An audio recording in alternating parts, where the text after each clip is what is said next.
Hello, and welcome to the Night Sky Reader. I'm here with a story to help you relax, meditate, or gently drift to sleep. Tonight, small cups on the lacquer tree. Settle in, close your eyes if you'd like, and let's begin. The blade touches the bark so lightly that, at first, you are not sure the cut has happened at all. Then a line appears, shallow and clean, and at its edge a pale bead begins to gather. It is not dramatic. It does not run. In the late afternoon air of this lacquer tree grove in rural Japan, the first visible moment of Urushi Sap harvesting is almost too small to count as action, unless you agree to measure action differently. You stand a little back from the tree, close enough to hear the faint scrape. The trunk is darker than the sap, with a matte surface broken by earlier scoring marks set in orderly rows. The harvester does not move on quickly after the cut. Nothing in the posture suggests hurry, or performance, or a wish to impress anyone. The work is smaller than that.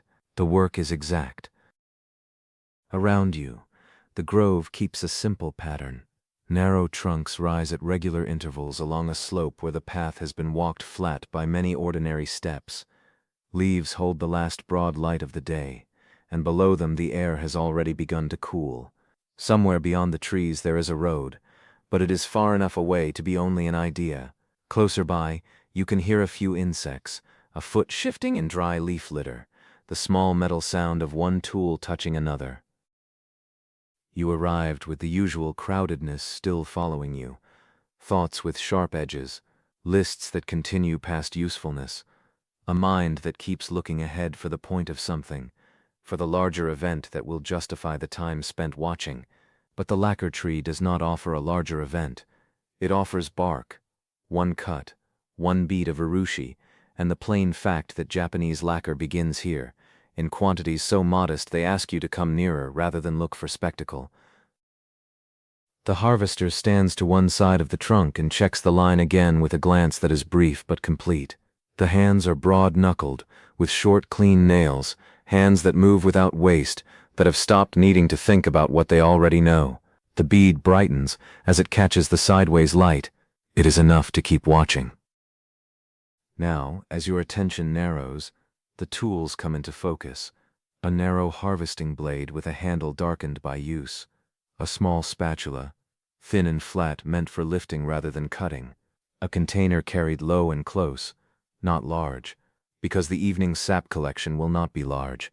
A cloth folded more than once, ready for wiping bark, fingers, metal. Each item has a place. Nothing ornamental has been added to make the work look older or more beautiful than it already is. The first tree is chosen not with ceremony but with familiarity. You step a little closer and see the trunk more clearly. The bark holds a record of earlier visits. Older scoring lines sit above and below one another with enough spacing to show restraint. They are not random marks. They make a practical pattern, each line placed with regard for the lines that came before it. An untrained eye might only notice injury. Here, standing quietly, you notice spacing, sequence, and the way care can look severe if you do not know what you are seeing. The harvester runs a hand near the surface, not stroking the tree but checking it. A loose bit of outer bark is brushed away. The cloth passes once over the area to clear dust and fragments. Only then does the blade come up again. This preparation has a stillness of its own. Before any sap is gathered, the tree must be read. The angle of the trunk, the firmness of the bark, the position of earlier cuts, the height of the new line. Precision begins before the blade touches anything. You feel your own gaze changing in response. At first you were looking for movement. Now you are looking for placement. The knife itself is narrow enough that its working edge seems almost modest. The wrist that guides it stays relaxed. No forceful chop, no digging. The cut is made with control, the pressure consistent and shallow. You can hear the dry, careful scrape, a sound so small it would disappear under conversation. Here, with nobody talking, it becomes part of the grove's late afternoon rhythm. The first bead of urushi on this tree is pale against the trunk, cloudy at a glance, then clearer when the light catches it. Raw sap like this is not yet the finished surface people think of when they hear Japanese lacquer. It is only the beginning material, newly exposed, growing minute by minute. The harvester waits, then makes another shallow score nearby. Again the same restrained motion. Again the pause. The blade returns to the bark. One line, then another.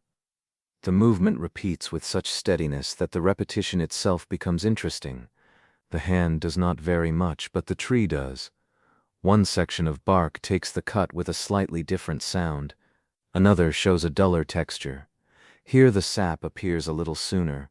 There it takes a longer pause before a bead forms. The changes are minor, and the wrist adjusts for each. At first your mind still tries to break away. It asks how many trees, how much sap, what happens next, how long this part will take. The grove answers by not changing pace. The harvester does not speed up to satisfy those questions. A shallow line is made. A pale bead gathers. Another line. Another pause. There is enough to do in watching one hand keep the pressure even, and one trunk receive the marks in order. You notice, too, how little sap appears at once. Harvesting can be an impressive word. It can suggest armfuls, buckets, visible yield. Here the yield is a bead at the edge of a cut, then another, then a thin shining patch where several have begun to gather. The importance of it is not in abundance. It is in exactness. When enough has appeared to lift, the tool changes. The blade goes down. The small spatula comes up. The harvester places its edge under the gathered urushi and draws it away from the bark with a movement so light you can almost feel it in your own fingertips. The sap clings, a slight resistance visible before it releases. Then it leaves the trunk and settles onto the spatula in a small pale ridge. From there it is carried to the container and eased in with a gentle touch against the rim. A soft tap, then stillness again. You look into the container. The quantity is modest. A thin layer at the bottom, a few thicker swirls where new sap has been added. Nothing about it suggests completion. Everything about it suggests continuation. The cloth appears again. The spatula is wiped.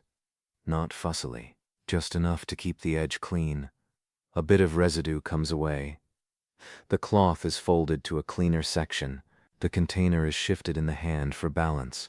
Then the harvester returns to the bark and lifts another small gathering of urushi. Lift, carry, ease into the container, wipe, check the bark, lift again. The repetition is real, not decorative. It is what the work actually requires. Because of that, it never quite becomes empty. Each pass is similar, but not identical. One scrape produces a narrow ribbon. Another gathers a thicker bead. A bit of bark is avoided. The wrist turns a fraction more at one angle than another. The smell here is mild. Clean wood, leaves beginning to cool, a faint resinous note near the trunk, noticeable only when you are already paying attention. Evening damp gathers slowly in the air, softening the dry smell of the path. Nothing overwhelms anything else. The harvester moves a step to the side of the tree and repeats the process where the next scoring lines wait. You follow with your eyes. The trunk that first looked plain now seems detailed. The surface is rough in one patch, finer in another. The old marks have darkened. The fresh cuts stay sharp. New urushi catches the remaining light and looks almost luminous for a second before returning to its quieter color. When the spatula touches the container again, the sound is faint metal on pottery, so slight you could miss it if you were still thinking about somewhere else. You are less somewhere else now. The container, though still far from full, has enough in it to show an evening beginning to accumulate. A few steps farther down the path, another lacquer tree waits, then another. You move through the grove at the harvester's pace, which is to say at the pace of repeated attention. At one tree, the bark is a little smoother, and the blade glides with a drier sound. At the next, the trunk leans just enough that the harvester shifts stance before making the cut. One tree carries older lines more visibly than the others, a neat ladder of earlier work. On another, lichen patches are avoided. The gestures remain the same. Surface, check, shallow score, pause, gather, lift, wipe, move on. But the trees are not the same, and so the same gestures are never quite identical. As the light lowers, the grove changes without making a point of it. The bright edges disappear first, then the spaces between trunks seem to draw closer together. Insects become easier to hear than leaves are to see. The path darkens from dust color to something cooler. You begin to notice sound arriving from farther away. A dog, maybe, from a house beyond the slope, a brief engine. Then again the closer world of bark, tool, footstep. There is a gentle pressure now, but it is only the pressure of daylight thinning. Nobody responds by rushing. The container is checked. The next tree is chosen. The evening's Urushi Sap collection continues in the same measured pattern. Importance is spread evenly across these repeated actions. Each one is small. Together they are sufficient. By the time the last few trees are visited, the container shows a shallow, real harvest. The sap has collected into a pale mass with variations in tone where older and newer portions meet. Still not much, measured by volume. Fully enough, measured by labor, attention, and the willingness to let a craft stay on its own scale. When the grove has grown dim enough that the bark is easier to feel than read from a distance, the tools are gathered close. The cloth is folded once more, the blade is wiped, the container is carried carefully, not because it is heavy, but because what it holds came slowly. The walk to the workshop is short. You leave the regular spacing of the trees and follow a narrow path toward a low building with a wooden threshold. The air changes first. Outside it moves across leaves and open ground. Near the workshop it becomes stiller, touched by timber, earth, and the day's stored warmth leaving the boards. Your steps sound different too, soft on the path, then firmer at the entrance. Inside, the room is modest and ordered. A wooden table stands ready under a lamp, whose light does not reach far beyond the work surface. Cloths are stacked. A strainer waits over a clean vessel. Another container sits to one side. The workshop keeper is already here, not poised for a reveal, simply prepared for the next practical step. When the harvester sets the container on the table, the two exchange a brief glance, not a word, just the small acknowledgement of a task completed and another begun. A cloth is adjusted. The strainer is centered. Space is made for the tools as they are set down. What feels different at once is the contained quiet. In the grove, silence had depth and distance. Here it has edges.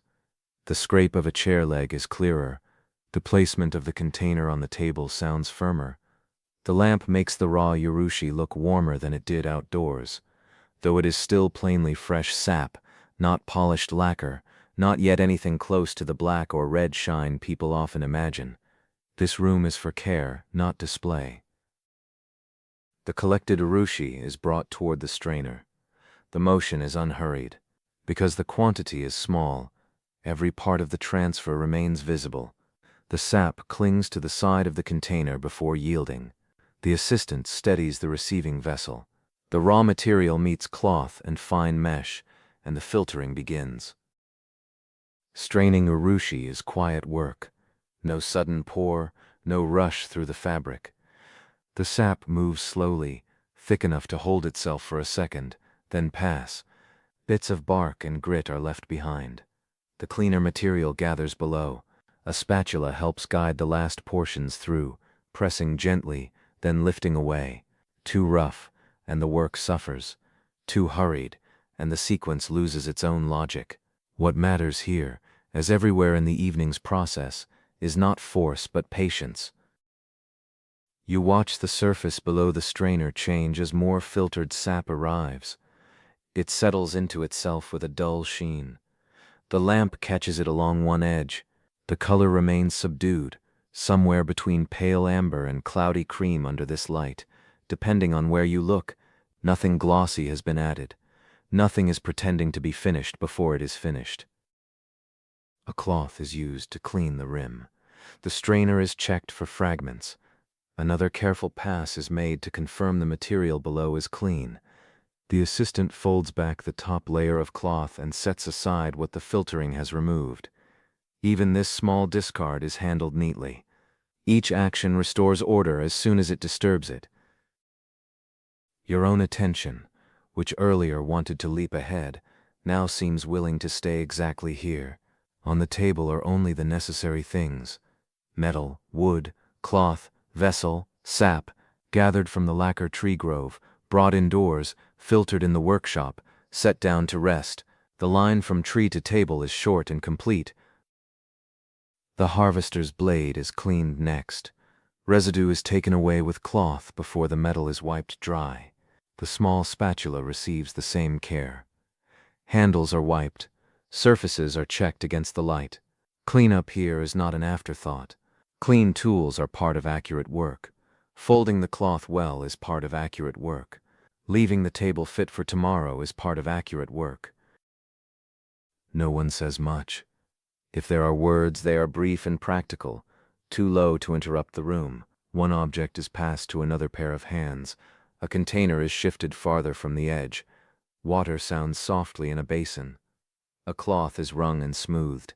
The workshop keeper places the filtered urushi where it will sit undisturbed. Outside, evening has become definite.